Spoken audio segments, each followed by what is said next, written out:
Baik, Assalamualaikum warahmatullahi wabarakatuh.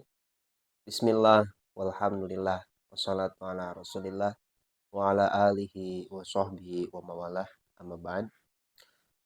Alhamdulillah, pada semester genap ini kita masih bisa diberikan kesehatan, kelancaran untuk melaksanakan pembelajaran. Tapi mohon maaf, pertemuan pertama ini Bapak belum bisa hadir ke kelas karena ada beberapa hal yang tidak bisa ditinggalkan. Tapi dengan segala teknologi saat ini tidak ada salahnya ataupun tidak ada alasan untuk tidak terus belajar. Baik, pada pertemuan pertama di semester genap, Bapak ingin membahas berkaitan dengan yang ada di buku itu di bab 4, yaitu berkaitan dengan permasalahan ketenaga kerjaan dalam perekonomian. Nah, teman-teman, pernahkah terpikirkan oleh teman-teman bahwa bagaimana Bapak Ibu teman-teman itu hmm, bekerja atau mencari nafkah? Atau bagaimana teman-teman itu setelah di pondok atau dari sekolah itu apa yang akan dilakukan? Jawaban normatif itu pasti berbicara bekerja. Nah, lalu bekerja itu lantas seperti apa? Atau nyari uang itu seperti apa? Nah, berkaitan dengan itu, pemerintah sebetulnya sudah mengatur dalam Undang-Undang Ketenagakerjaan nomor 13 tahun 2003 dan juga ada perbaikan untuk beberapa hal itu yang sempat viral-viral kemarin dan itu memang menjadi kaitannya dengan Undang-Undang Cipta Kerja. Nah, berkaitan dengan ketenagakerjaan sebetulnya itu akan berkaitan dengan orang atau masyarakat karena kehadiran negara itu untuk mengatur sedemikian rupa, mengatur bagaimana masyarakatnya itu bekerja dengan baik, dengan aman, dengan layak. Karena berkaitan dengan pekerjaan itu memang akan berkaitan dengan kesempatan bekerjanya, berkaitan dengan upahnya, dan lain sebagainya. Baik, dalam buku dijelaskan bahwa ketenagakerjaan adalah segala hal yang berhubungan dengan tenaga kerja pada waktu sebelum, selama, dan sesudah bekerja. Tenaga kerja adalah setiap orang yang mampu melakukan pekerjaan guna menghasilkan barang dan atau jasa, baik untuk memenuhi kebutuhan sendiri maupun untuk masyarakat.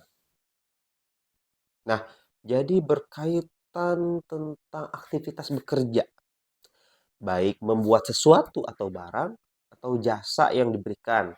Kalau sekarang banyak kan jasanya kayak pengiriman barang, lalu juga kayak dicukur, itu kan apa namanya? Jasa, sektor jasa.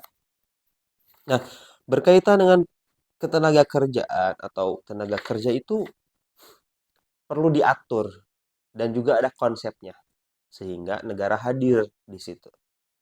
Selanjutnya ada angkatan kerja dan bukan angkatan kerja. Nah, ini berkaitan dengan tadi, ketika sudah berbicara masyarakat, tentu akan ada beberapa dikotomi atau pemisahan atau kelompok. Nah, angkatan kerja tuh singkatnya itu orang yang bekerja dan bukan angkatan kerja itu bukan yang bekerja gitu atau pengangguran. Nah, secara Badan Pusat Statistik atau BPS mengategorikan penduduk yang termasuk dalam angkatan kerja adalah penduduk usia kerja 15 tahun dan lebih. Jadi dari mulai 15 tahun itu disebut angkatan kerja atau mempunyai sementara yang tidak bekerja itu pengangguran yang tadi saya jelaskan. Nah, atau juga sementara yang bukan angkatan kerja juga bisa dibilang tuh kayak di bawah umur, contoh yang masih sekolah ataupun yang mengurus rumah tangga seperti ibu-ibu yang di rumah atau melaksanakan kegiatan lain selain kegiatan pribadi. Nah, itu berkaitan dengan selain angkatan kerja.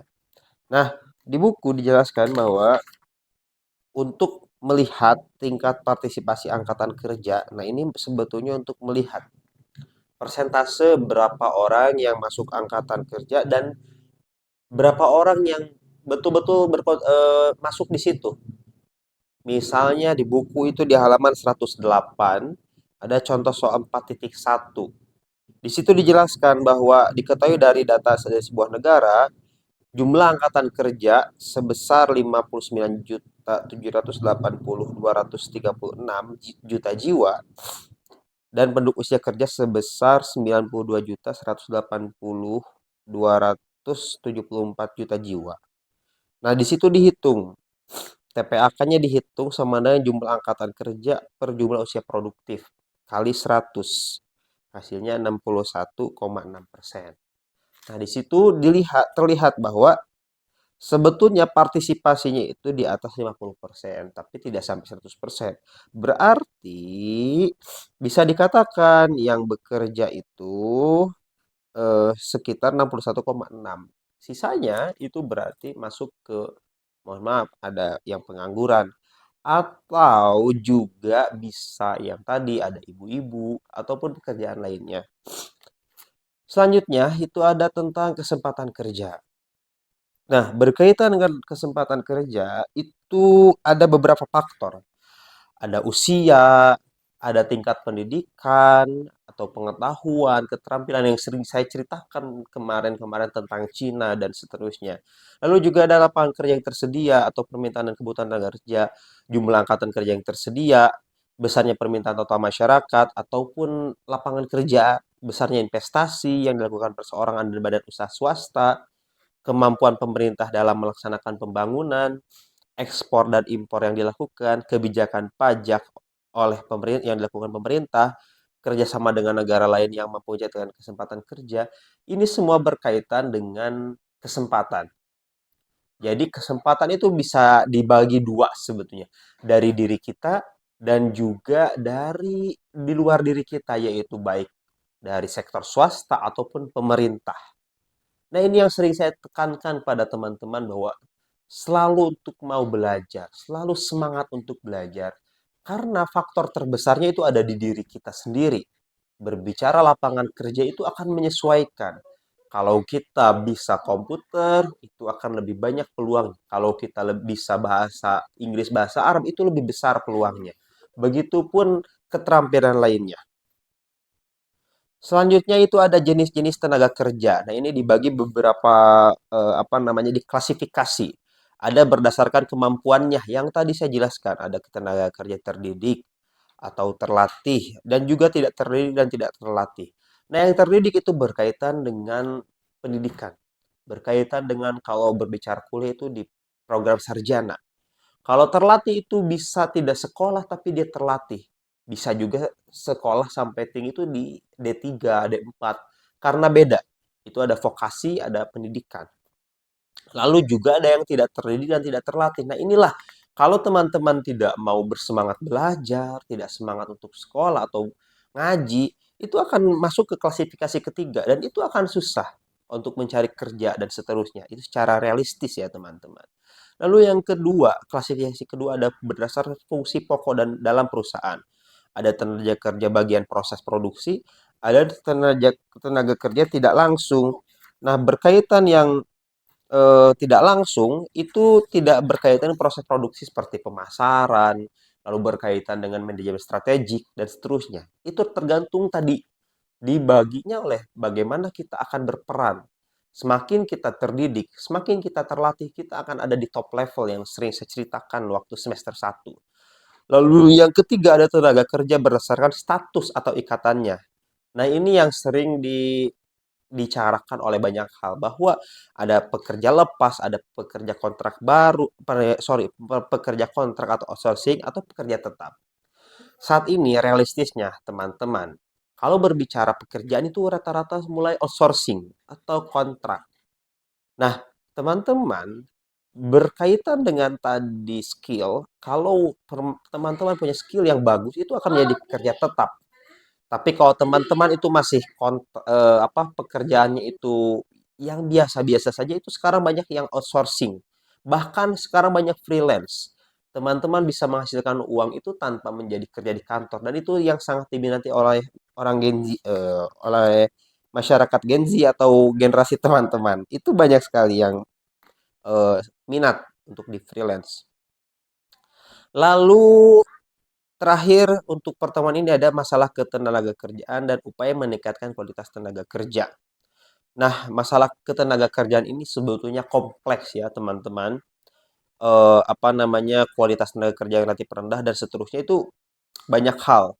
Yang tadi mulai dari diri kita yang kurang skillnya atau pendidikannya kurang, ada juga tentang persebaran tenaga kerja yang tidak merata. Sekarang itu banyak orang yang bekerja di Pulau Jawa karena kesempatan kerjanya lebih besar. Tapi itu akan berdampak pada ketimpangan. Banyak hal yang di Sumatera, Kalimantan, Sulawesi itu sedikit pekerjaannya sehingga banyak yang ke Jawa atau dari Jawa Timur ke Jawa Barat. Itu lumrah sekali. Lalu juga kesempatan kerja yang masih dan juga ketika banyak ketimpangan itu akan meningkatkan pengangguran dan seterusnya. Nah, ada beberapa upaya. Kalau di buku itu dijelaskan ada mendirikan berbagai pusat pelatihan kerja, itu juga sudah banyak dilakukan oleh pemerintah, ada BLK. Lalu menciptakan kondisi yang kondusif bagi penanaman modal. Nah, ini yang sering sekarang dibahas untuk bagaimana menggait investor asing. Lalu ada transmigrasi dan keluarga berencana, menyusun kurikulum pendidikan yang dapat menghasilkan lulusan berkualitas. Nah, ini sering dikaji juga. Saat ini banyak kurikulum yang berbasis OBE atau Outcome Based Education. Karena untuk outputnya apa? Teman-teman tuh lulus untuk apa? Itu banyak hal sekarang yang realitasnya seperti itu. Lalu ada pendirian lembaga pelatihan untuk meningkatkan keterampilan masyarakat dan juga meningkatkan kualitas dan produktivitas tenaga kerja dengan mengadakan pelatihan-pelatihan gratis. Itu baik dari sektor swasta ataupun dari sektor pemerintahan, itu banyak hal yang sudah diperankan. Tinggal kembali ke pribadinya masing-masing sebetulnya saat ini teman-teman. Karena berbicara skill itu bisa dilatih dengan banyak hal. Salah satunya ya melihat di YouTube, lalu menggunakan teknologi-teknologi yang ada seperti artificial intelligence, dan juga bagaimana kita minat bacanya ditingkatkan. Karena semua kembali lagi ke diri kita. Teman-teman 5 tahun lagi mau jadi apa? 10 tahun lagi mau jadi apa? Itu tergantung di diri teman-teman. Seperti dalam eh mahfudot atau apa namanya, pepatah dalam bahasa Arab, man yazro yahsud kan, man yazro yahsud, barang siapa yang menanam ia akan menuai. Dan juga harus ingat, wa malladzatu illa ba'da ta'abi, tidak ada kesenangan kecuali sudah bersusah payah. Dan itu perlu ditingkatkan. Teman-teman akan di sisi mana? Teman-teman akan diklasifikasi mana? Semakin teman-teman terdidik, semakin teman-teman terlatih, teman-teman akan ada di top level. Entah itu dimanapun, mau di perusahaan, mau di kedinasan atau ASN, mau di pendidikan, itu akan semakin tinggi. Contohnya kalau di institusi atau kampus, semakin tinggi itu akan menjadi profesor. Kalau di perusahaan, semakin tinggi teman-teman akan menjadi direktur. Kalau misalkan di perusahaan teman-teman, semakin teman-teman bagus, itu akan ada di sisi persaingannya, teman-teman akan ada di top level. Dan itu tidak mudah, perlu dilatih. Baik dari sisi pribadi kita, ataupun melihat lingkungan kita. Tapi yang terpenting itu adalah di sisi internal kita. Kita yang harus dilatih. Berkaitan dengan lapangan atau lingkungan, itu akan menyesuaikan. Semakin teman-teman terdidik, terlatih, itu akan ada di atas atau di top level. Nah, untuk selanjutnya, silahkan teman-teman kerjakan latihan 4.2 di halaman 111. Hari Kamis, insya Allah saya mudah-mudahan bisa masuk. Itu nanti akan saya cek. Tidak perlu disimpan di TU, tapi kita akan cek di kelas langsung di hari Kamis. Terima kasih atas waktunya. Silahkan dikerjakan dengan sisa waktu yang ada. Terima kasih. Nanti apabila ada pertanyaan, kita bahas di kelas. Semoga teman-teman sehat, terus bersemangat untuk sekolah dan juga mondok. Dan juga semoga teman-teman bisa menggapai cita-cita seperti yang saya jelaskan. Semoga teman-teman ada di klasifikasi level yang tertinggi. Wallahu muwaffiq ila aqwamit thoriq. Assalamualaikum warahmatullahi wabarakatuh.